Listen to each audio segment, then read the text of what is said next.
ترمذی میں ہے کہ نبی علیہ السلام نے فرمایا جو شخص یونس کی دعا سے اللہ کی طرف متوجہ ہوا کبھی محروم نہیں لوٹے گا. لا الہ الا انت سبحانک انی کنت من الظالمین. سر کیا بات ہے، کیا بات ہے. یہ سید الاستغفار ہے.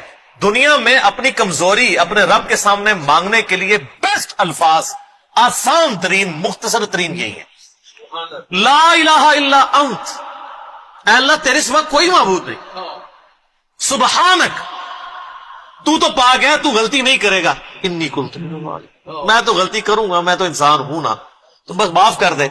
سر یہ چیز ایسی ٹریگر کی ہے اللہ کو کہ ایک شخص نے، جس پہ اللہ کا غصہ ایسا ہے کہ سورہ الصافات میں آیا کہ اگر یونس مچھلی کے پیٹ میں ہمیں ان الفاظ کے ساتھ نہ پکارتا تو اس دن نکلتا جس دن مردے اپنی قبروں سے نکلیں گے. اتنے غصے والے معاملے میں بھی وہ غصہ ایسا ٹھنڈا ہوا. وہ کون سی دعا تھی؟ یہی تھی.